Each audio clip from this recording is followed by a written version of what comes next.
So let's go over the stats. 13 years old is the average age of recruitment into the sex industry in the cities, and I'm thinking Vancouver, Surrey, Victoria, Nanaimo, where I'm from, or this area is 10 to 12-year-olds. So we're talking grade 4. 50 to 90% in the sex trade are Indigenous. 82% involved in prostitution had childhood sexual abuse or incest. So incest nobody really talks about, but incest is more common than you realize. It's not just between fathers and daughters or stepfathers and daughters, but we're seeing it a lot now between siblings, especially if they have been have access to pornography. 72% will live with complex PTSD. So this is not regular PTSD, it's complex PTSD, which is far deeper. 95% in prostitution actually want to leave. It is not a choice or a job. 90 to 99% of prostituted persons are pimped or trafficked, and people don't know that. So organized crime is involved. Only 1 to 5% of individuals get out of the sex industry.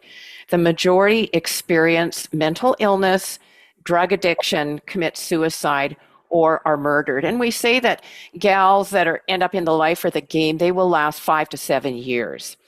Vancouver, Toronto, and Montreal are global sex tourism hotspots. And this is the one stat nobody knows, and the churches don't even know this. Canada is a child sex tourism destination. I mean, we think Cambodia, we think Thailand, but Canada is right up there. The global sex trade is moving very, very fast. It's targeting children because children is where the money is, fueled by the internet where most of the luring is taking place. Now, the contributing factors to a growing sex industry is globalization, unregulated technology, no surprise, limited law enforcement, they're just not getting the training, and very little prevention education. So that's why I'm doing what I'm doing. Canada has a brand new national, and you should all know this, human trafficking hotline number, 1-833-900-1010. I'd love to think that every church would know this number, that every public service provider would know this number, the police would know this number, every teacher would know this number. This is where you will get help. Prostitution is illegal in Canada, and most people don't know that. Think when I present to people, I'd say it's half and half. 50% would say it's legal, 50% would say it's illegal. It is illegal in Canada. Sweden has the same law. We call it the equality law as Canada, where men and boys understand gender equality. So prostitution is not accepted or normalized there. So that's quite remarkable. So it is possible to stop sexual exploitation. The sex industry is targeting youth online.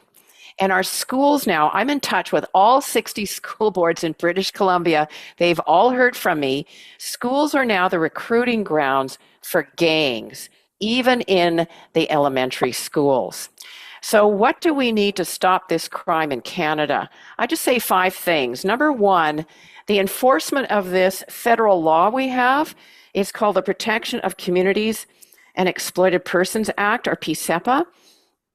It criminalizes the sex buyer, the profiteer, and the trafficker, while acknowledging that the seller of sex is a victim. Now, this is law in Canada, but this federal government that we've had for the last 10 years and have just re-elected, they don't really like that law, so they never rolled it out properly, and there was never a national public awareness campaign about it. So people don't even know that law exists, unfortunately. The good news is that law I talk about all the time. Number 2, we need additional funding and programs to help traffic persons out of prostitution. We have very little of that here in Canada. You have a lot more of that in the States. Number 3, we need a national and provincial public awareness campaign. Plus, we really need school education, specifically teaching boys not to exploit women and girls. And I love this poster. I got this from the RCMP. I'm not for sale. Number four, we really need a human trafficking task force similar to drugs and gangs, and we need updating of provincial police policies in line with that federal law, which we don't have at this point in British Columbia, anyways. I think Alberta and Saskatchewan, Ontario, Nova Scotia, much more so, but British Columbia, for you all to know, is the Wild West. Something happens at the Rockies. We are more similar to Washington State, Oregon, and California here in British Columbia. So it's kind of interesting that this is the work that I do, and I live here in BC, which happens to be the worst place for this stuff in the country. And the Lower Mainland and Victoria, Nanaimo are the worst in the country. So we also need number five, education for Crown Counsel and judiciary. They do not have training on this. So what action steps can we all take? Again, I keep things really simple. We learn about the issue, which you're doing now. You share about it. You talk about this with your family, your friends, your relatives, your contacts. And then really important, you alert people that have the power to do something. And I always say, I mean, my focus is the politicians. So my civic, my mayor, my city council has heard from me, my MLA, my MP, but I've taken it a little bit further. Every city council, regional district, MLA and MP have heard from me in British Columbia. I do want to conclude with this statement from Dr. Jenny Sue Jessen, a survivor and member of the USA Advisory Council on Human Trafficking. In her powerful presentations, she describes being trafficked by her grandfather from age 4 to 17. She states, "We need men who are courageous in their masculinity. We need men who are co-equal, co-leaders to partner within our families.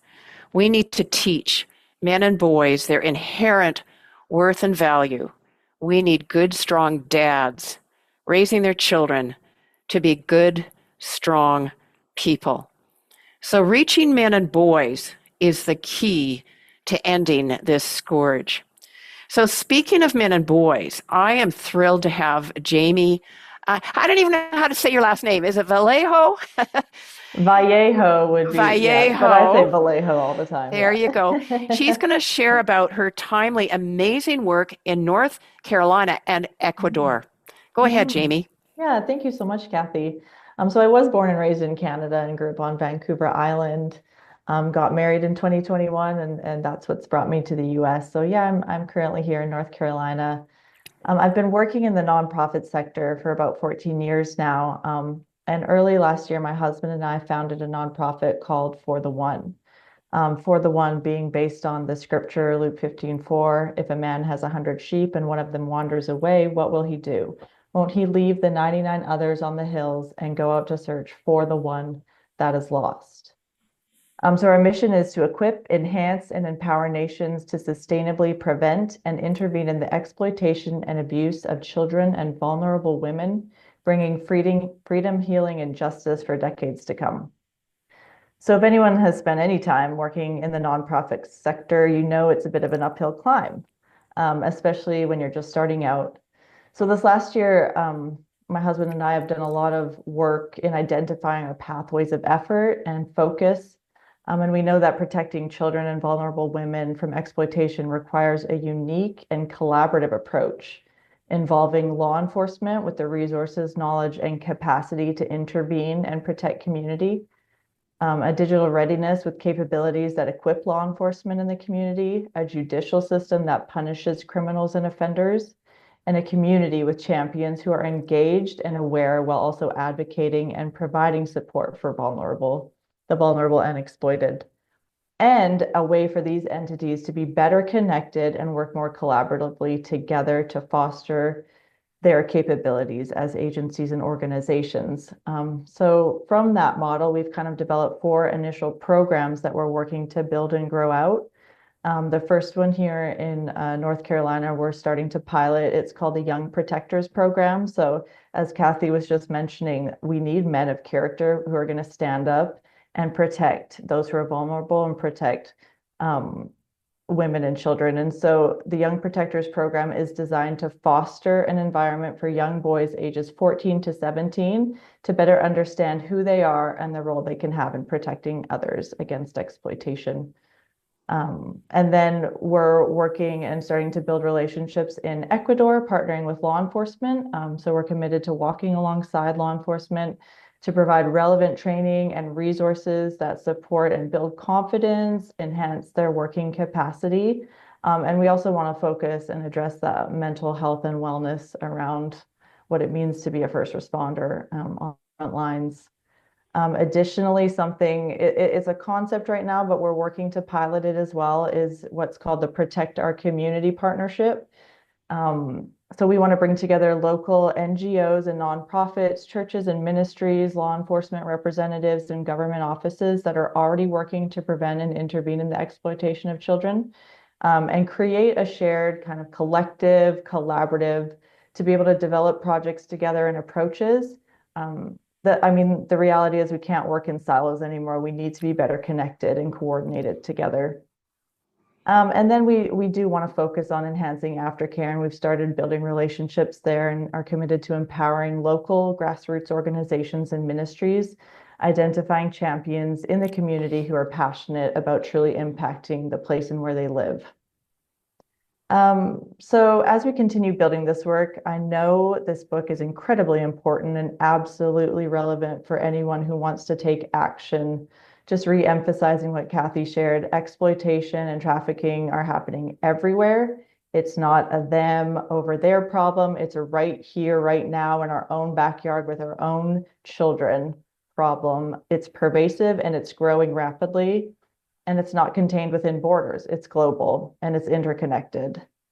So Cathy's book really helps provide the necessary research to fully understand the depth and breadth of the challenges in Canada specifically, while also inspiring us all to action wherever we are. I think what's so impactful for me about this book is that it's for everyone. If you're a parent, a teacher, a nurse, if you're in government, law enforcement, if you're a concerned citizen, a pastor, this book really does identify ways to get involved and to stop the exploitation of children. In the recommendation for the book, I wrote a quote that says, I am only one, but still I am one. I cannot do everything, but still I can do something. And because I cannot do everything, I will not refuse to do something that I can do. It can be overwhelming. It can be a lot to think of just how pervasive this issue is, but we can all do something. And that something really does matter wherever we are. And in whatever capacity of influence we have, in our Young Protectors Program curriculum, we spend some time talking about a sphere of influence. So whether you consider yourself a leader or not, we all have influence to some degree, and we can all seek to make a real impact for those around us by stepping up, taking action, and committing to implement. Even if it's just one thing from the book within your sphere of influence, it's important. Section 7 is all about solutions, so pay close attention to that. Yeah, Canada's children need protecting, and it's incumbent upon us to respond. So this book truly is a pathway forward for Canadians. So thank you, Cathy, for your diligence, for your advocacy work, and your relentless pursuit to protect children in Canada. Oh, thank you, Jamie. I mean, Jamie is just so remarkable. Look what she's doing down in the States. And I don't know, did you all see the news about Pam Bondi and Kash Mhm. Patel? Didn't they do some big bust of child predators? That Yeah. news just came out. So, I mean, I've always said, I'm sorry, folks, that are Canadians, the Americans are like 40 years ahead of us. BC's the farthest behind. Alberta, and we got some Albertans here, Maureen and Darren, there you are. And of course, we've got Kelly. I mean, you're 20, 30 years ahead of us here. Saskatchewan's stepping up. Manitoba's 30 years ahead. Ontario, Nova Scotia. So BC is really far behind, and that's my concern. So Vincent is going to share next. Vincent has been amazing helping me out getting this started. And sadly, we've lost him to the States. He was here in the Lower Mainland, and now he's in Colorado. So go ahead, Vincent. Hi everyone, thank you so much, Kathy, for inviting me tonight.